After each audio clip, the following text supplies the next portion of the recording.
نحمده ونصلي على رسوله الكريم اما بعد فاعوذ بالله من الشيطان الرجيم بسم الله الرحمن الرحيم الحديث الثالث والعشرون من الأربعين للإمام النووي رحمه الله عن أبي مالك الحارث بن عاصم الأشعري رضي الله عنه قال قال رسول الله صلى الله عليه وسلم الطهور شطر الإيمان والحمد لله تملأ الميزان وسبحان الله والحمد لله تملأان أو تملأ ما بين السماء والأرض والصلاة نور والصدقة برهان والصبر ضياء والقرآن حجة لك أو عليك كل الناس يغدو فبائع نفسه فمعتقها أو موبقها رواه الإمام مسلم رحمه الله رب اشرح لي صدري ويسر لي أمري واحلل عقدة من لساني يفقهوا قولي. Today inshallah we shall be reading 4 ahadith, the 23rd, then 25th and 26th, and lastly the 35th inshallah. In these ahadith we shall find many gems of prophetic wisdom gathered together in these ahadith. There's a saying of the Prophet sallallahu alaihi wasallam, "Utitu jawami'ul kalim." I have given by Allah subhanahu wa ta'ala such small sentences which can convey a lot of meaning, ocean of meaning in some small utensil. So this hadith is an example of that, jawami'ul kalim. At-tuhuru shatrul iman. Purity and cleanliness is half of iman. Now cleanliness as a general thing means something else. At-tuhur is something more than that. Added to cleanliness, there must be legal purity. One thing might be clean, but legally not pure. So legally, on the basis of fiqh, that is why we use the word tahara. Tahara before wudu, and then you can go and pray. So that is the beginning. So the importance of cleanliness and this tahur and purity, this is how much in Islam it is clear from these wordings of the Prophet sallallahu alaihi wasallam, at-tuhuru shatrul iman. Now, walhamdulillah tamla'ul mizan wa subhanallah walhamdulillah tamla'ane aw tamla'u ma bayna as-samai wal ard. If somebody says alhamdulillah, it fills the mizan, the balance. Wa subhanallah walhamdulillah tamla'an aw tamla'u. The Ravi is doubtful whether the Prophet said tamla'ane or tamla'u. Both are correct. Grammatically, both are correct. Ma bayna as-samai wal ard. And these two kalimat, when joined together, subhanallah walhamdulillah, they fill whatever is between the heaven and the earth. Now we must focus our attention on this part of the hadith. But I want to quote here another hadith. And this has been reported by Imam Tirmidhi in his Jami'. It is from Abdullah ibn Amr ibn al-As radiyallahu anhuma. According to this hadith, the Prophet has been reported to have said, "At-tasbihu nisful mizan. Wa alhamdulillahi tamlauhu." That way, this, it seems this hadith can fill a gap over here. There is a gap in this hadith which we are studying and which is included in this Arba'in Nawawi. At-tasbihu nisful mizan wa alhamdulillahi tamlauhu. This goes to complete the concept. And what is that concept? You know, the basis of Iman is Iman Billah. But what can we know about Allah? Look to the limitations that we have. Number one, we can't visualize, we can't somehow or the other, we can't have a conception of His person beyond us, beyond our visualization, beyond our imagination. As Sheikh Ahmad Sarhandi says in his letters repeatedly, Waraul Wara, Summa Waraul Wara, Summa Waraul Wara. The person of Allah is beyond and beyond and beyond a doubt, beyond all perception, all imagination. We can't know Him. All that we can know of Him is His attributes. That is why in Iman Mujmal we have the words, Amantu billahi kama huwa bi asma'ihi wa sifatihi. I believe in Allah as He is manifest by His name and attributes. Now coming to the attributes also. He is all powerful. But can we imagine the extent of His power? Our small brains, limited understanding. The only word we can take refuge under is all. That's all. But quantitatively, how much? What's it? He knows everything. But can we have some idea of the extent of His knowledge? Huwa bikulli shay'in. That's all. You know, just as a goldsmith has scales which can weigh ounces, for example, grams, you cannot weigh tons of iron in those scales. The scale is too small. It cannot weigh tons. In the same way, the scale of our mind is too small, too limited. Even our imagination, is limited by our observations. Whatever we observe, somewhat beyond this we can imagine, and that's all. Our imagination can also not be limitless. So now, one way of saying something about Allah is He is omnipotent, He is omniscient, He is omnipresent, all His attributes, 90 names. This is one way. We know Him by His attribution names. The other way is two words. Subhanallah. He is without any weakness. This tasbih, what is tasbih? Sabaha yasbahu means to float. If something is floating at the surface of the water, not going down. If it goes down, we say it has drowned. If it is keeping on the surface, it is floating. In the same way, floating in the atmosphere or in the khala.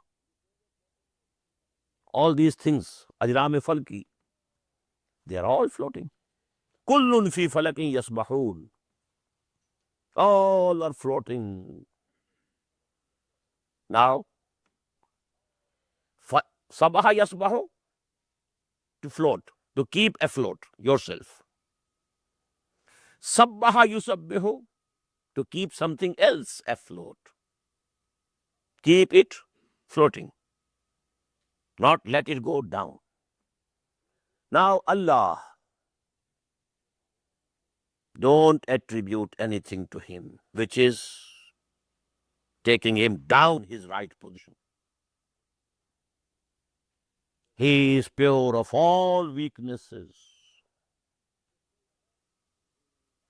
I'm short of words. उसमें कोई ऐब नहीं है, कोई नक्स नहीं है, कोई कोताही नहीं है, कोई इज्ज नहीं है. نہیں ہے, نہیں ہے, نہیں ہے, نہیں ہے. This is negation. Is without any shortfall, without any weakness, without any need. This is what we mean by you keep him floating on his own level. Don't bring him down to the level of his creatures. This is what we say when we say Subhanallah. He is beyond all weaknesses, beyond all shortcomings. So this is half of the marifah. If you have appreciated this aspect, no weakness, no shortcoming, no limitations, no need. This is at-tasbih. Walhamdulillah, all the good attributes are present in his person to the utmost. This is alhamdulillah. And taken together, they complete the mizan of marifah. What else can you say about Allah?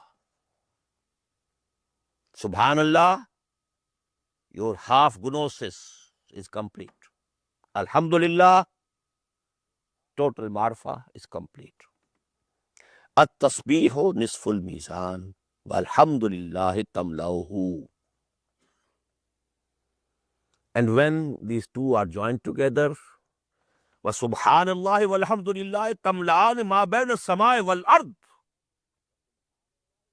If you have the real appreciation, if you are not only repeating these words only, you have the understanding, the appreciation, what you are saying.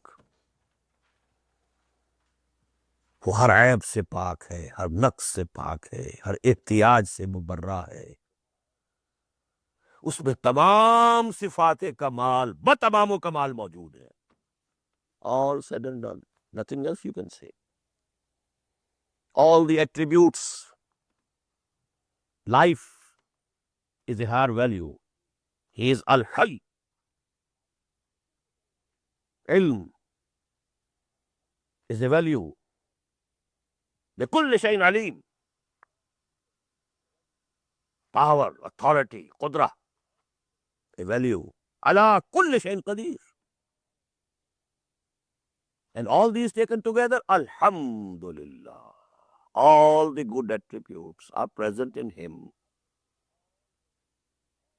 to limitless extent. So this is all that we can say about Allah. What else can we say? So this is the marfa of Allah, the gnosis.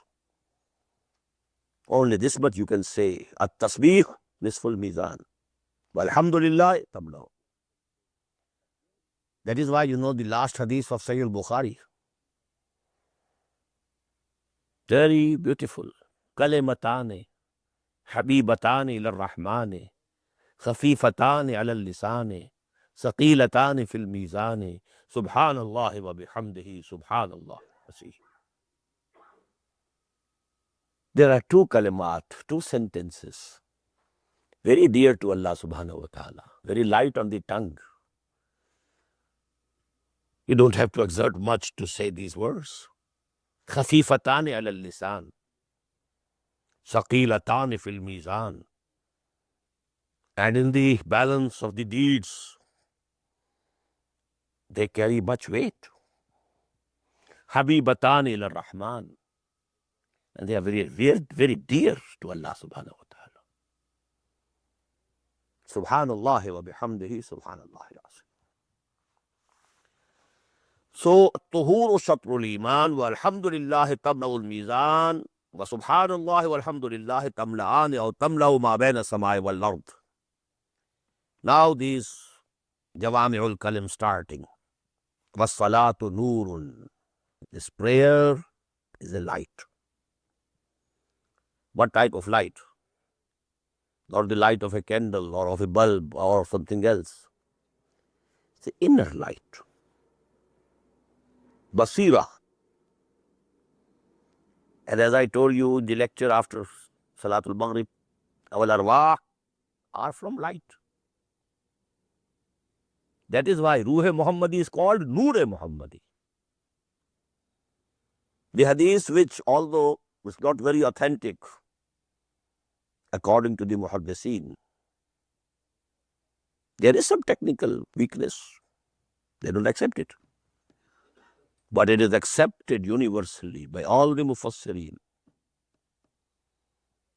all the scholars.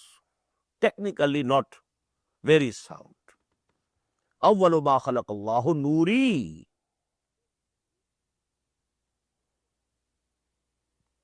And Noor means proof. And I told you that the arwah and malaika, they were created first of all from that cool, sublime light. Light having no heat, no movement of particles. Particles were still. No movement, because with movement, concept of time starts. No movement. That is why philosophy also they use the term. This time that we think is time, it is serial time, passing time.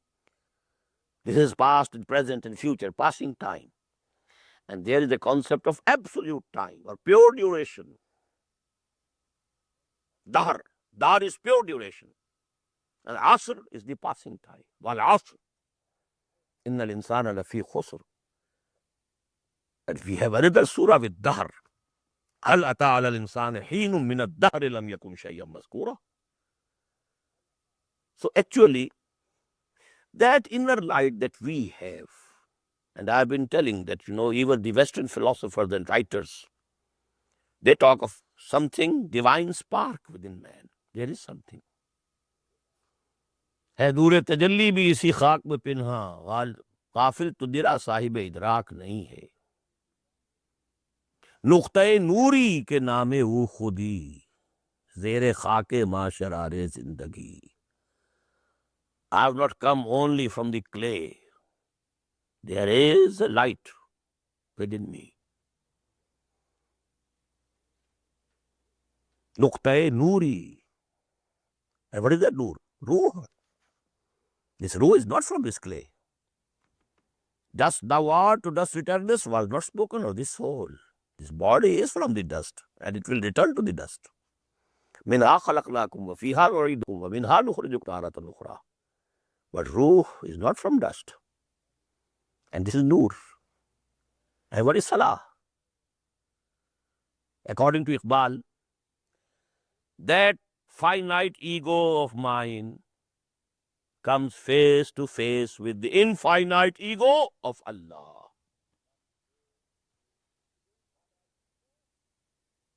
Noor facing Noor. What is my finite ego? It's Noor, it's my Ruh. It comes face to face. إِنِّي وَجَّهْتُ وَجْهِيَ لِلَّذِي فَطَرَ السَّمَاوَاتِ وَالْأَرْضَ حَنِيفًا. I'm cutting off myself from the right, from the left. I'm focusing myself, straightening my face to that who created all the heavens and the earth. إِنِّي وَجَّهْتُ وَجْهِيَ لِلَّذِي فَطَرَ السَّمَاوَاتِ وَالْأَرْضَ حَنِيفًا. Now your finite ego, the small I am within me and you, is now face to face with the big I am. Inni ana Allah la ilaha illa ana fa'budni. So this salah is Noor. Sadaqatu burhanun, and sadaqah and chati. It's a proof. Proof what? Proof of your sidq, that you are a true bondsman to Allah. If you can part with your money and wealth, which is very dear to every man. غُيِّدَ لِلنَّاسِ حُبُّ الشَّهَوَاتِ مِنَ النِّسَاءِ وَالْبَنِينَ وَالْقَنَاطِيرِ الْمُقَنطَرَةِ مِنَ الذَّهَبِ وَالْفِضَّةِ إلى آخر الآية, in the beginning of Surah Al Imran. وَإِنَّهُ لِحُبِّ الْخَيْرِ لَشَدِيدٌ. This powerful lust for money and wealth, if you can part with it for the pleasure of Allah, you are min as-sadiqeen. Sadaqah is a proof for your sidq. As-salatu nurun wa sadaqatu burhanun wa sabru diyaun. And sabr, patience, steadfastness, istiqamah. There are three types of sabr. Sabr ala ta'ah. Whatever command has been given, fulfill it, although it is painful. Sabr ala ta'ah. Sabr anil ma'asiyah. Whatever has been forbidden for you, stay away from it, although you might feel within yourself much attraction towards it. Hold yourself back. This is sabr anil ma'asiyah. Sabr ala ta'ah. Very cold. Warm water not available.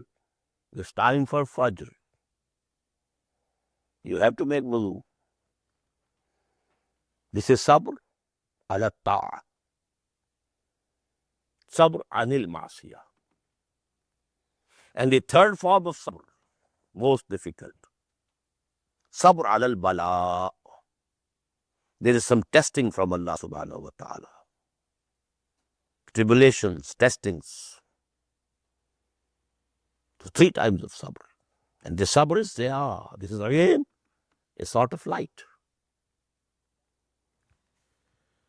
Wal Quranu hujjatun laka aw alayk. And Quran is an argument either in your favor or against you. That's very important, very important. And please from here, recognize the difference between lam and ala. Ala means against. And with lam, it means for.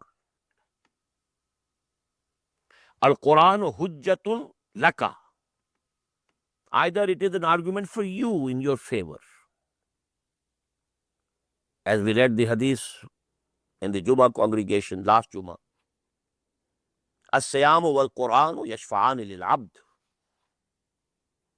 This fasting and Quran, they will intercede on behalf of the Muslim. So Quran will intercede, oh Allah, this servant of yours loved me very much. He used to recite me. He used to understand me, try to understand me. He used to ponder over me. He used to take my lead. Follow me. So this Quran is hujjatul laka. Also in this world, it will show you the path, which way to go, which way not to go, how you can save yourself. Aw alayka, or it is against you. It will testify on the day of judgment. Oh Allah, this person believed that I was your book, I am your book. He never cared to read me. What will happen? Or, oh Allah, he read me, recited me. Never tried to understand me. Oh Allah, he understood me also. But he didn't act according to my commands. Now this Quran is a prosecutor against you. Either it is a witness for you, either it is interceding on your behalf, either it is showing path to you. This is Al-Quran hujjatul laka. This is a dalil, this is an argument, this is the light, this is the guidance. And on the day of judgment, it will intercede on your behalf. Aw alayka, or it is the reverse. For the kuffar of the time of the Prophet sallallahu alaihi wasallam, It would have said, oh Allah, they never cared to hear me even. But the other kuffar of today, the non-Muslims, they will have a very strong argument. Oh Allah, these Muslims,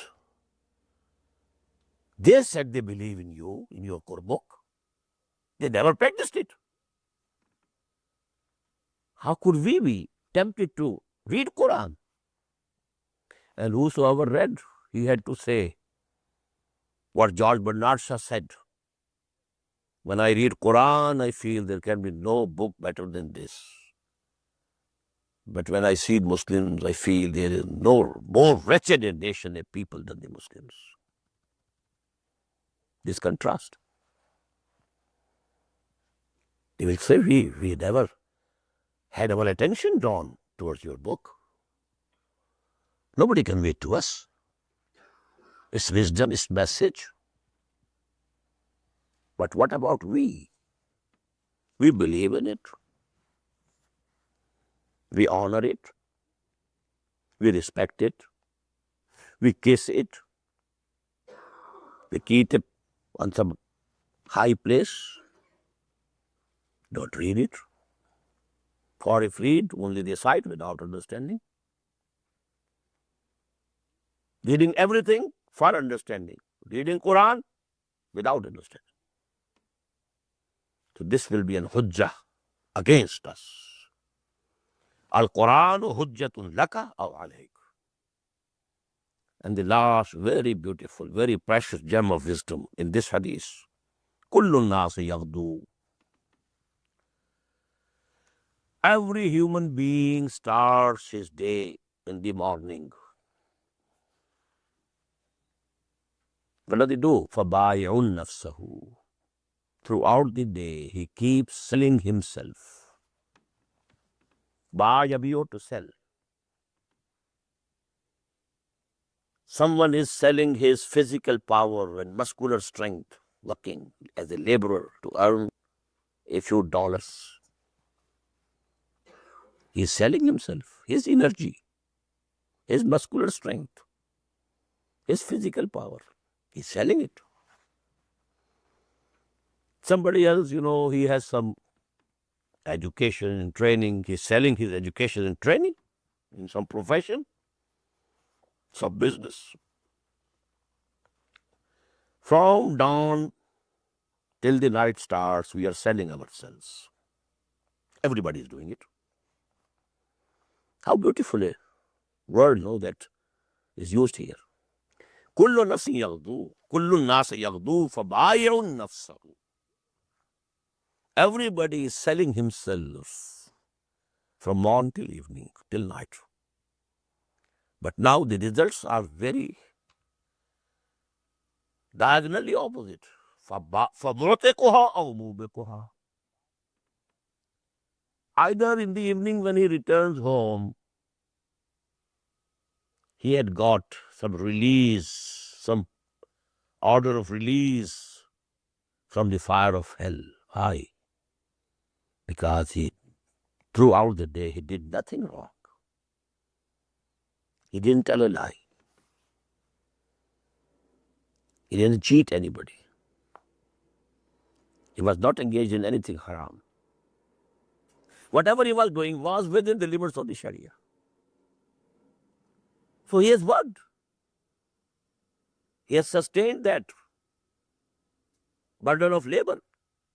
But at least when he has returned home, he has bought with his nafs that he has sold throughout the day his clearance from the fire of hell. And now look to the other side. أَوْ مُوبِقُهَا. On the other hand, a person has worked the whole day, and because he didn't observe the laws of the Sharia,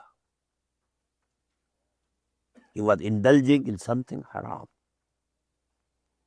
Despite his hard labor, what he has bought for himself when he comes back in the evening, fire of hell, a big burden on his shoulder. Mubiquha, either freeing it or bring it about its ruin and destruction. Now the beauty is that both are working. Nobody is exempt here. Everybody has to work. But one, while working, exerting, he is earning the favor of Allah. And the other one, he has worked all the day. When he came back, he was damn tired.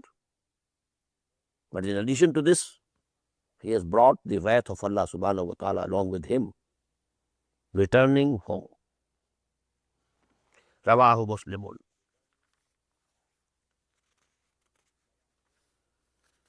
Now, hadith number 25, please. 24 we shall take absolutely in the end. It's a very grand hadith Qudsi. الحديث الخامس والعشرون عن أبي ذر رضي الله عنه.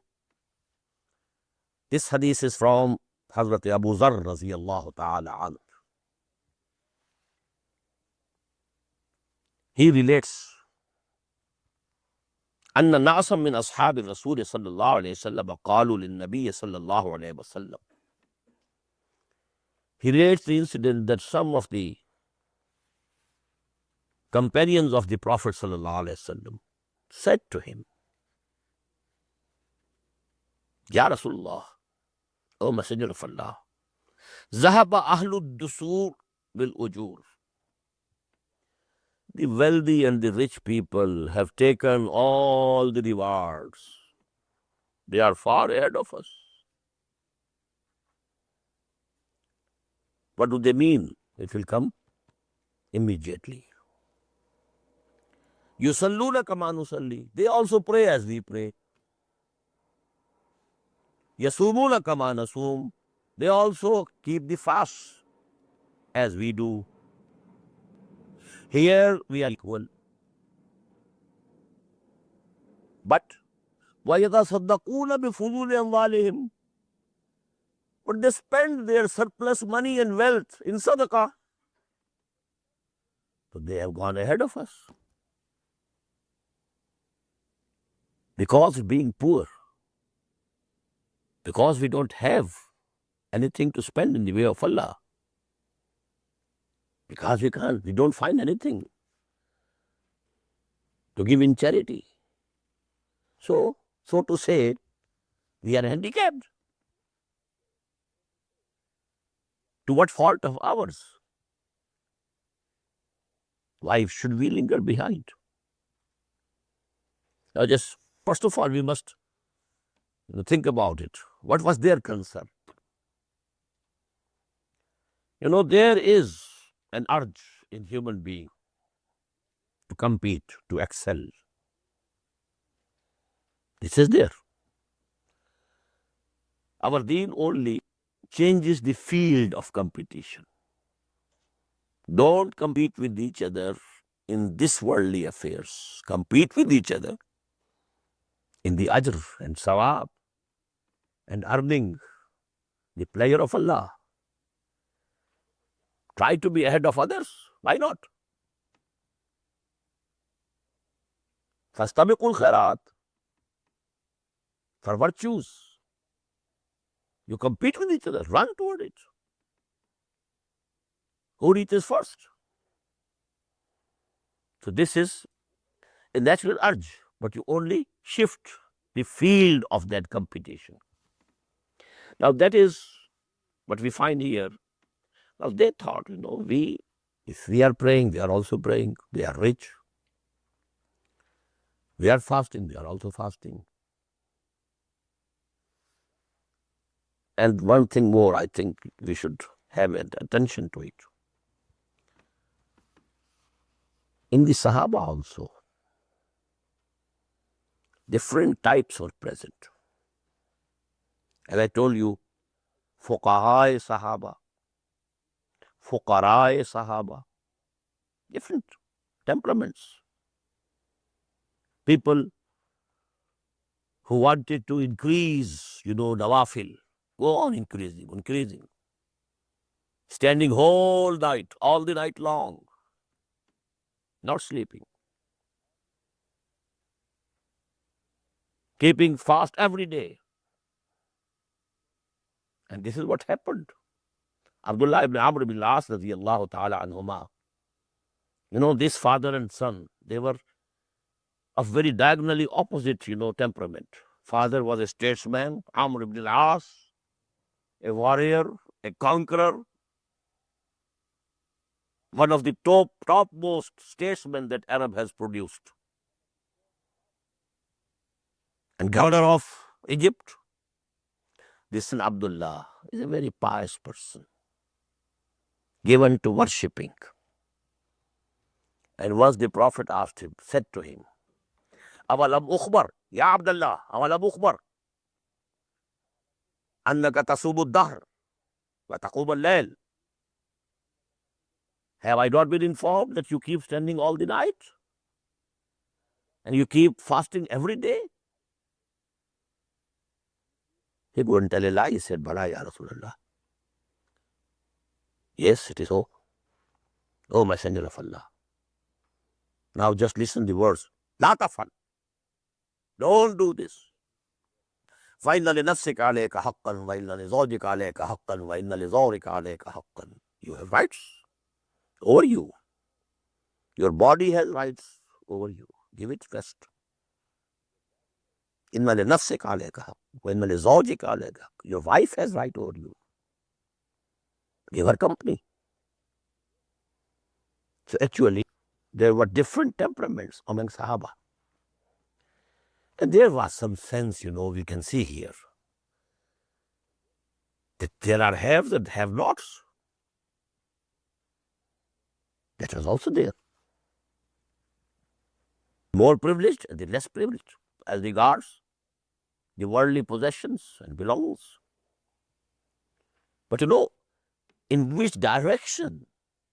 Those who didn't have much, they were not concerned that we don't have much luxuries, much comfort. These people have luxuries and comforts. No. They have gone ahead of us in deen. يُصَلُّونَ كَمَا نُصَلِّي وَيَصُومُونَ كَمَا نَصُومُ وَيَتَصَدَّقُونَ بِفُضُولِ أَمْوَالِهِمْ. قال, the Prophet replied, أَوَلَيْسَ قَدْ جَعَلَ اللَّهُ لَكُمْ مَا تَصَدَّقُونَ بِهِ. Has not Allah subhanahu wa ta'ala made so many things for you which will be counted as charity? إِنَّ بِكُلِّ تَسْبِيحَةٍ صَدَقَةً. Every time you say Subhanallah, it's a charity.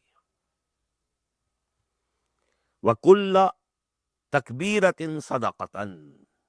Every time you say Allahu Akbar, you earn charity. وَكُلَّ تَحْبِيدَةٍ صَدَقَةً. Every time you say Alhamdulillah, a sadaqah is written in your account. The credit of a sadaqah is entered in your account. وَكُلِّ تَحْلِيلَةٍ صَدَقَةً. Every time you say La ilaha illallah, this is tahleel. All these kalimat have been gathered together in what we call the third kalima, tamjeed. Subhanallah walhamdulillah wa la ilaha illallah wallahu akbar wa la hawla wa la quwwata illa billahi al-aliyyil azim. So these are the things. Inna bi kulli tasbihatin sadaqatan wa kulli takbiratin sadaqatan wa kulli tahmidatin sadaqatan wa kulli tahlilatin sadaqatan wa amrin bil ma'ruf sadaqatan. If you give somebody good advice, good counsel,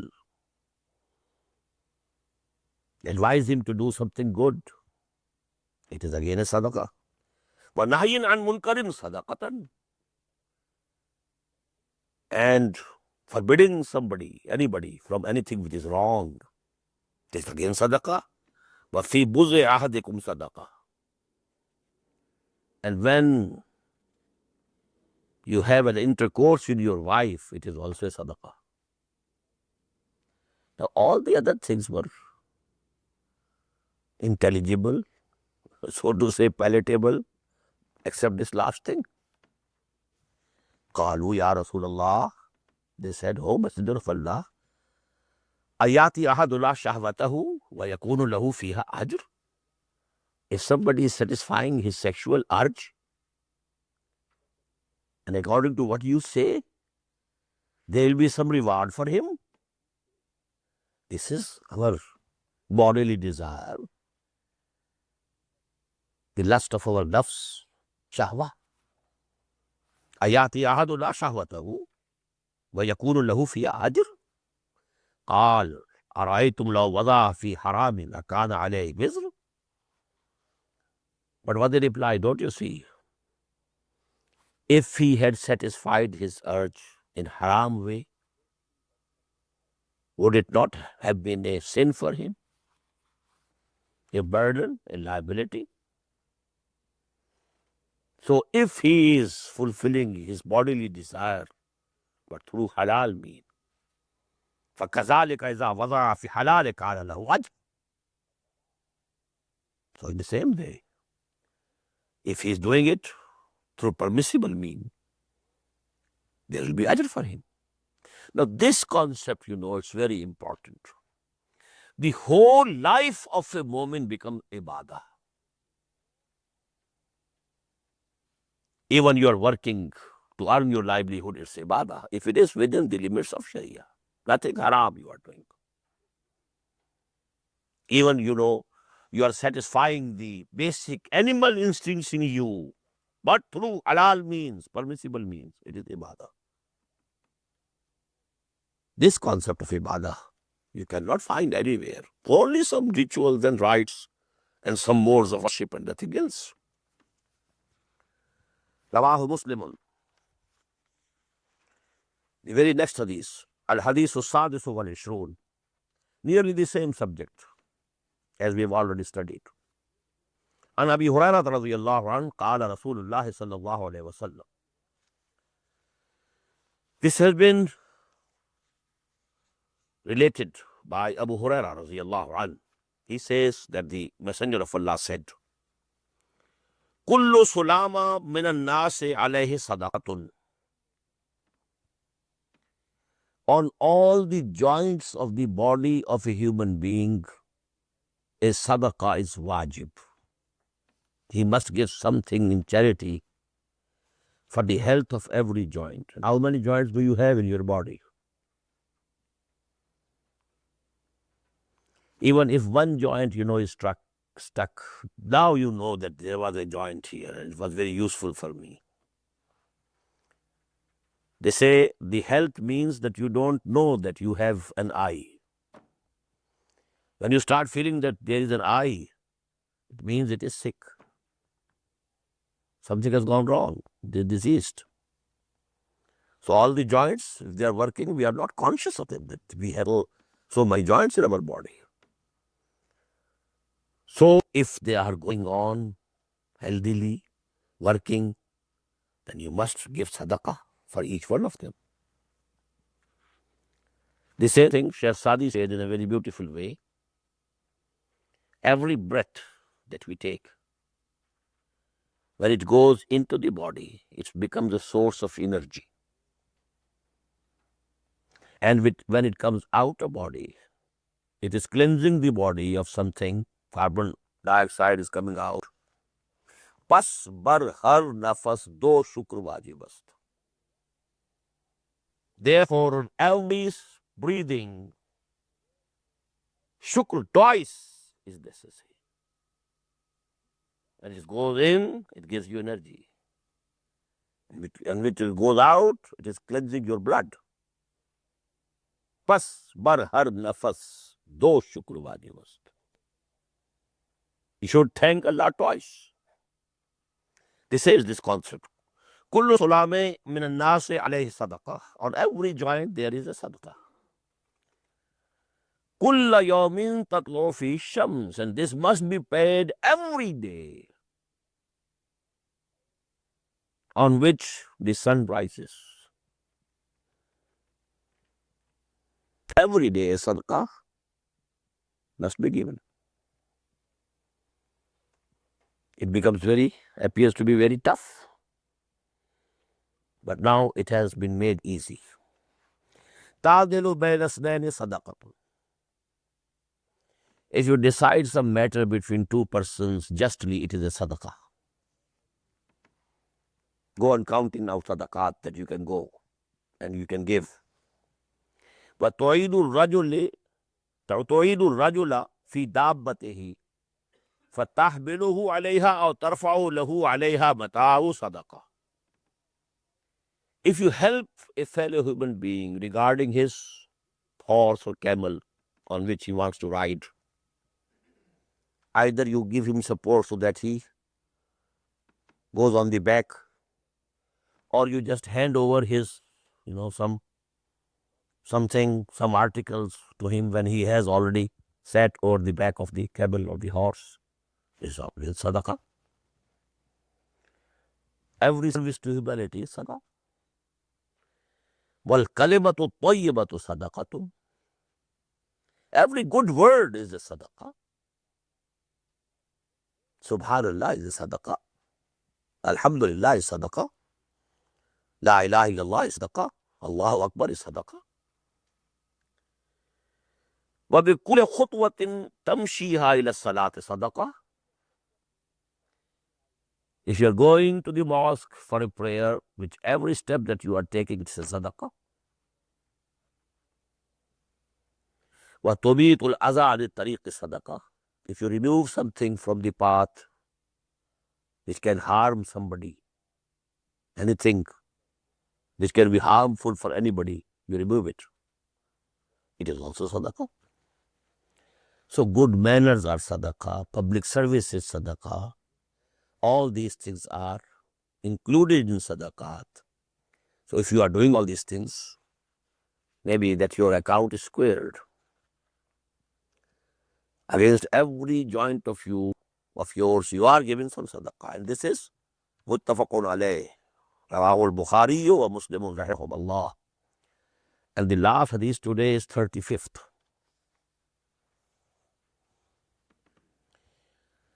الحديث الخامس والثلاثون عن أبي هريرة رضي الله عنه قال قال رسول الله صلى الله عليه وسلم. Now this hadith is, it shows us how a Muslim should behave to his fellow Muslims. Yesterday we read hadith for every human being. من كان يؤمن بالله واليوم الآخر فليكرم ضيفه. And this guest can be a Muslim, can be a non-Muslim. من كان يؤمن بالله واليوم الآخر فليكرم جاره. And jar, the neighbor, can also be a Muslim or a non-Muslim. There was no mention of Muslim or non-Muslim. But here, this is, the spirit with which Muslims should treat each one another. La tahasad. Don't envy each other. Be contented with what Allah has given you. Don't look if somebody else is given something more. See, maybe Allah Ta'ala has given you something else which He has not given him.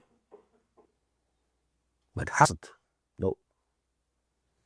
La tahasadu wa la najashu. And don't try to inflate prices for each other. When some auction is going on, sometimes, there comes a competition, a question of honor. No.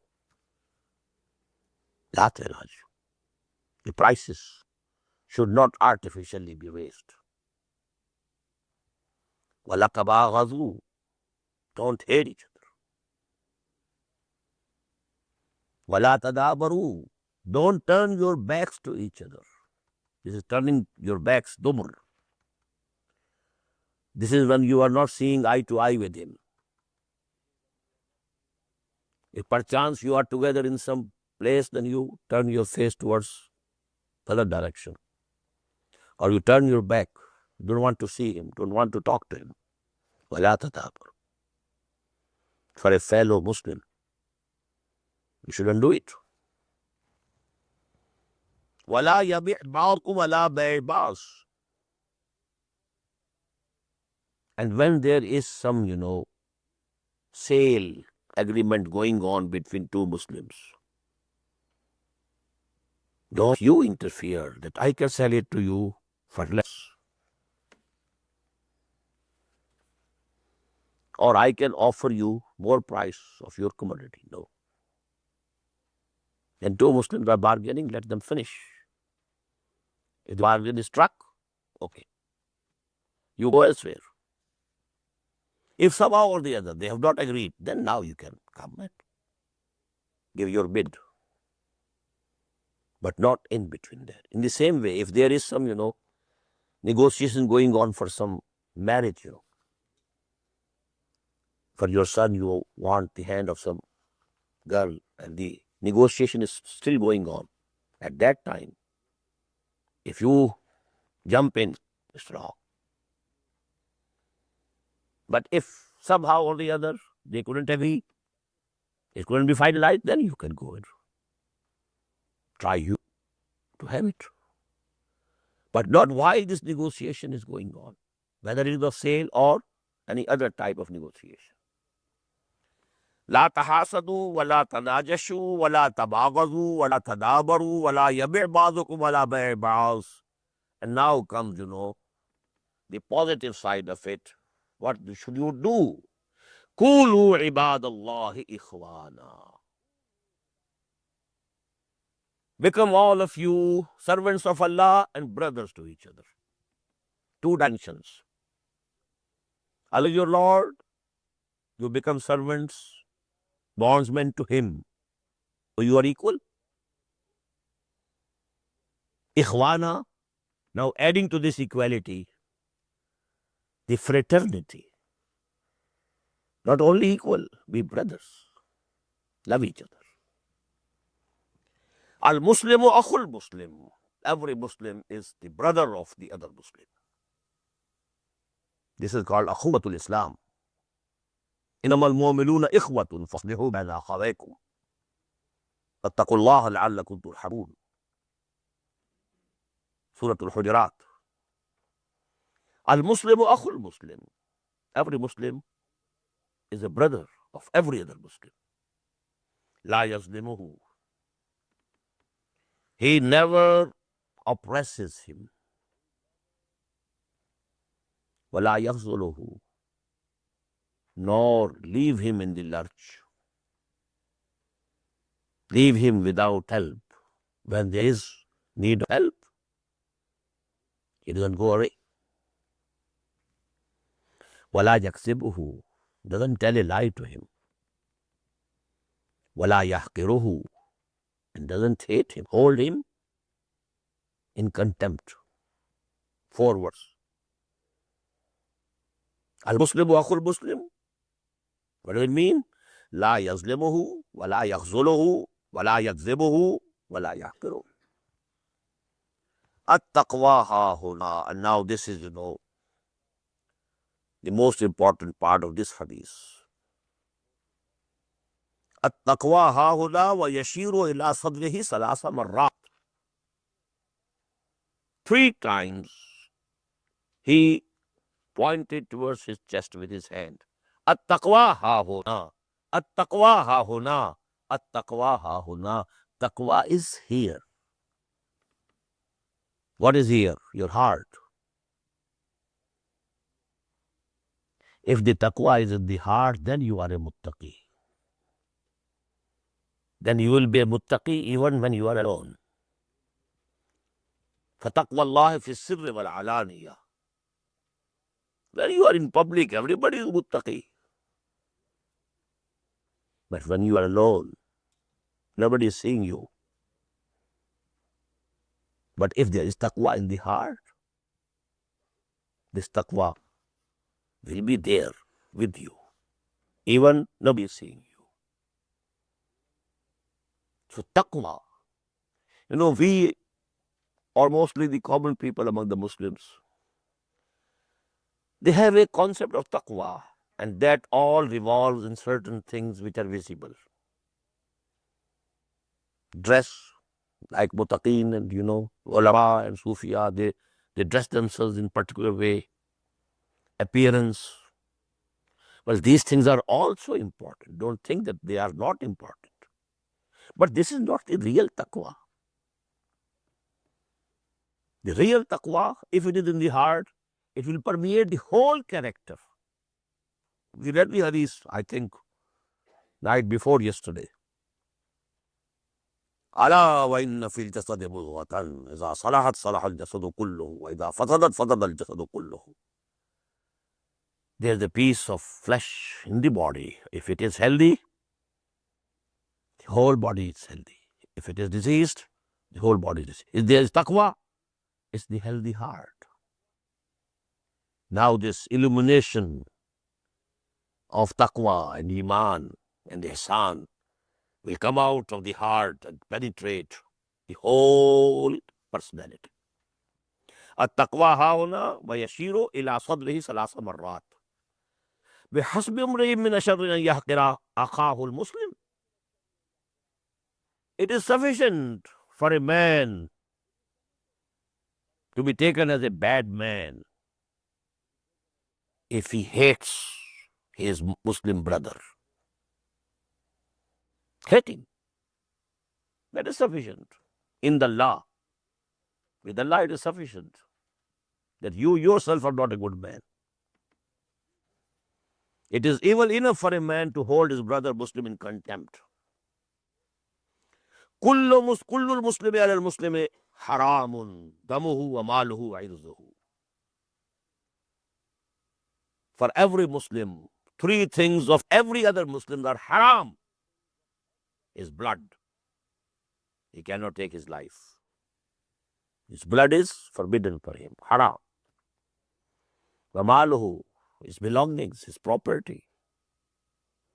You can't take it. Either he gives you himself in charity or hadiya or tohfa or heba, or you have bought something from him.